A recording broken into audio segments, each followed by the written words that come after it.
Hello everyone, स्वागत है एक बार आपका हमारे यूट्यूब चैनल पे। आज अपन जनरल साइंस के कुछ महत्वपूर्ण प्रश्न पढ़ने जा रहे हैं। इस सीरीज में लगभग अपन 300 सवालों का अध्ययन करेंगे और यह 300 सवाल most repeated most asking question है।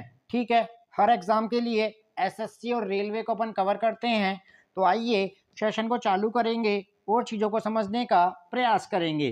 रोज के अपन 30-40 सवाल अपन पढ़ने का प्रयास करेंगे, क्योंकि अपन को ज़्यादा एक बार में 300 याद नहीं करने हैं। अपन जितने भी रोज के 30 पढ़े तो अपन को रोज के डेली के 30 क्वेश्चन याद होने चाहिए। यह हमारा लक्ष्य रहता है, बिल्कुल बिना रटे। आइए सेशन को चालू करेंगे और चीज़ों को समझने का प्रयास करेंगे। पहला सवाल आता है, आर एच फैक्टर संबंधित है। आर एच फैक्टर संबंधित है तो अपन बताएंगे आर एच फैक्टर का संबंध किससे है? रक्त से यह संबंधित है। तो आर एच फैक्टर संबंधित है, किससे संबंधित है? रक्त से यह संबंधित है। देखो यह लिखा हुआ है, आर एच फैक्टर के खोजकर्ता कौन है। यहाँ पे ये आर भी गलत लिखा हुआ है। सवाल ऐसे हैं, आर एच फैक्टर के खोजकर्ता कौन है? तो लिखिए, आर एच फैक्टर के खोजकर्ता लैंड स्टीनर और विनर है। लैंड स्टीनर और विनर है। सन 1920 में इन्होंने आर एच फैक्टर की खोज की थी। ठीक है, यहाँ तक की बातें क्लियर हो चुकी है। तो पहला अपन ने पढ़ा आर एच फैक्टर किससे संबंधित है, यह रक्त से संबंधित है। फिर दूसरा अपन ने पढ़ा आर बी फैक्टर के खोजकर्ता, आर एच फैक्टर के खोजकर्ता लैंड स्टीनर और विनर है। किस वर्ष की थी इन्होंने किस वर्ष की थी? सन 1920 में इन्होंने आर एच फैक्टर की खोज की थी। ठीक है, रक्तचाप को नियंत्रित किया जाता है। रक्तचाप नियंत्रित होता है तो लिखिए, एड्रिनल ग्रंथि से रक्तचाप को नियंत्रित किया जाता है। ठीक है, तीनों सवाल यहाँ से क्लियर हो चुके हैं। आइए दोबारा रिवाइज करेंगे। आर एच फैक्टर संबंधित है, यह रक्त से संबंधित है। आर एच फैक्टर के खोजकर्ता लैंड स्टीनर और विनर है। रक्तचाप को नियंत्रित किया जाता है एड्रिनल ग्रंथि से। तीनों सवाल क्लियर हो चुके होंगे।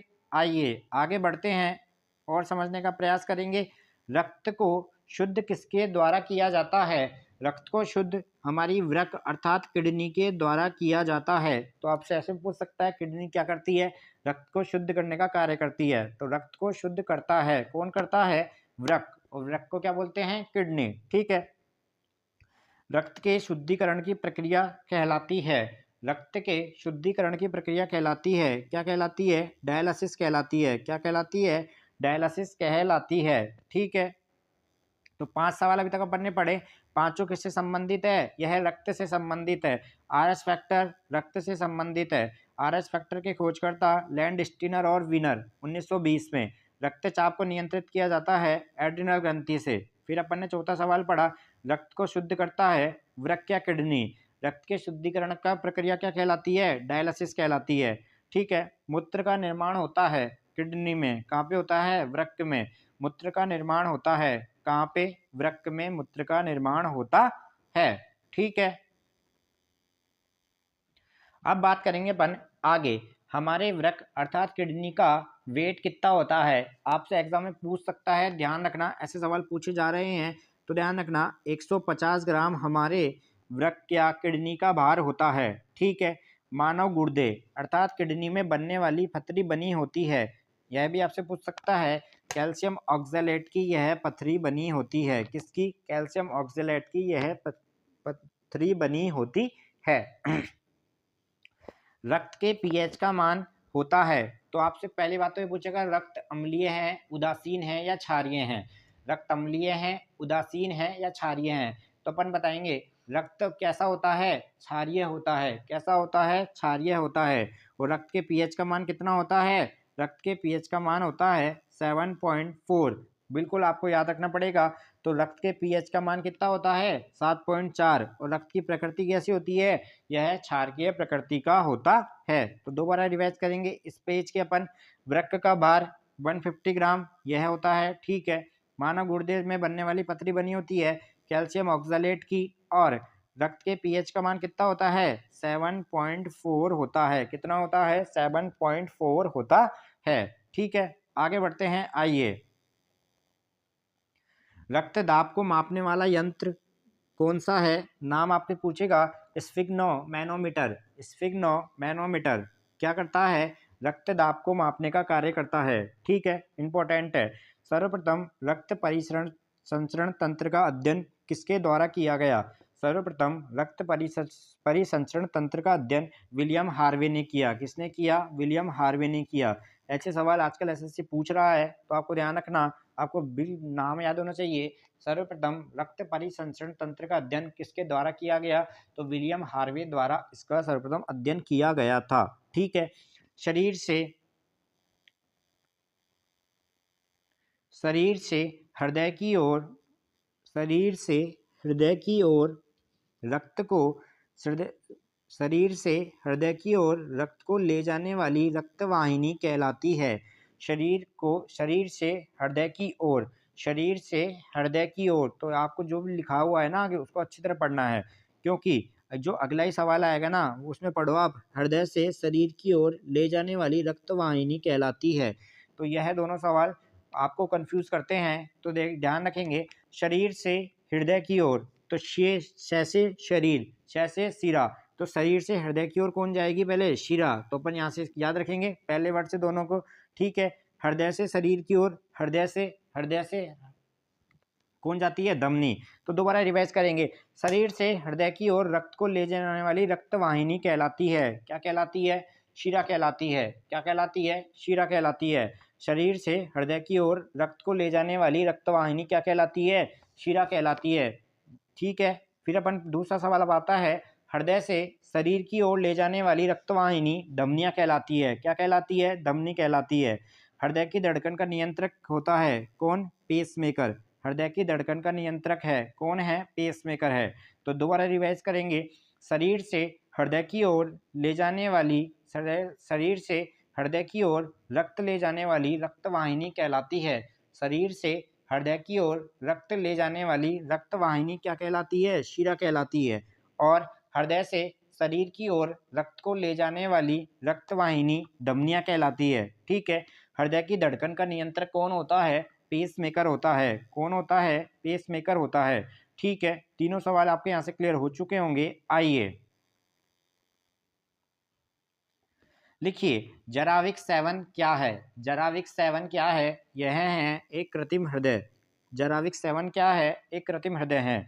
शरीर में ऑक्सीजन का परिवहन किसके द्वारा किया जाता है? रक्त के द्वारा किया जाता है।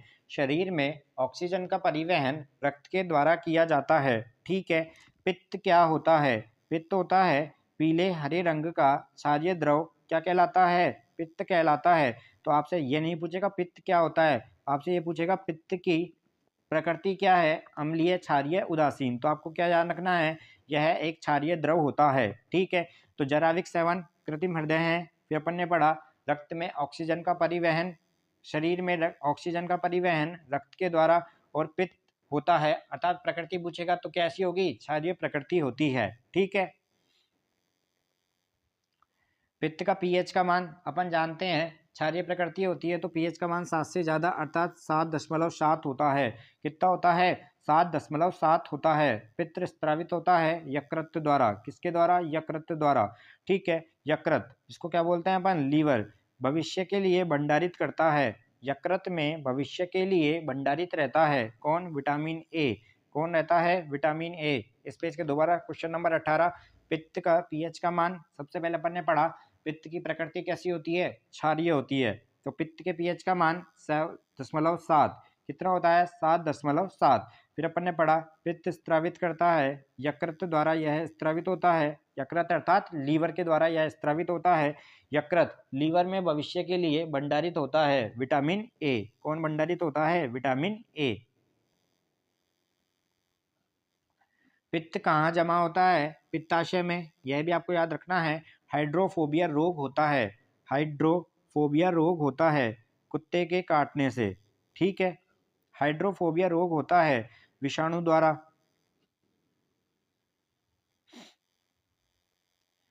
विषाणु की खोजकर्ता, सबसे इंपॉर्टेंट सवाल है, हाईलाइट कर लीजिए आप। लिखिए, इवा नेवस्किन द्वारा विषाणु की खोज की गई थी, वायरस की। विषाणुओं का अध्ययन कहलाता है वायरोलॉजी। विषाणुओं का अध्ययन क्या कहलाता है? वायरोलॉजी कहलाता है। ठीक है, जंतुओं में होने वाली फूट एंड माउथ रोग होता है विषाणुओं के कारण। ठीक है। कवकों का अध्ययन कहलाता है। माइकोलॉजी में कवकों का अध्ययन किया जाता है। ऐसे पर भी आपसे पूछा जा सकता है माइकोलॉजी संबंधित है, तो माइकोलॉजी किससे संबंधित है? कवकों का अध्ययन से यह संबंधित है। कवकों का अध्ययन कहलाता है माइकोलॉजी। शैवालों की कोशिका भित्ति बनी होती है सेलुलोज की। शैवालों की कोशिका भित्ति बनी होती है सेलुलोज की। जीवाणु की खोज किसने की थी? ल्यूवेनहॉक ने। किसने द्वारा की गई थी? ल्यूवेनहॉक। खोजकर्ता आपको ध्यान रखने हैं, तो जीवाणु की खोज किसने की थी? ल्यूवेनहॉक के द्वारा। ठीक है, इंपॉर्टेंट सवाल है। और आज का हमारा लास्ट सवाल, ध्वनि का वेग सर्वाधिक होता है। ध्वनि का वेग सर्वाधिक होता है काई में? ध्वनि का वेग सर्वाधिक होता है सॉलिड में, यह सर्वाधिक होता है। सॉलिड में यह सर्वाधिक, अर्थात ठोस में यह सर्वाधिक होता है। तो आज अपन ने जीएस के जनरल साइंस के 30 सवालों को क्लियर करा। ध्यान रखना 30 वेरी वेरी इंपॉर्टेंट है। आपको क्या करना है, सेशन को एक नहीं 2 बार देखना है, सुनना है और धीरे धीरे चीज़ों को याद करते हुए आगे बढ़ता जाना है। तो आइए ऐसे ही आपको पढ़ते रहना है, सेशन को प्यार देना है, चैनल को प्यार देना है, अधिक से अधिक इसको शेयर करना है, वीडियो को लाइक करें, कमेंट करें। अगर चैनल पर नए हैं तो सबसे पहले चैनल को क्या करना है, सब्सक्राइब कर देना है और फिर बेल आइकन को प्रेस कर देना है। थैंक यू, धन्यवाद, नमस्कार।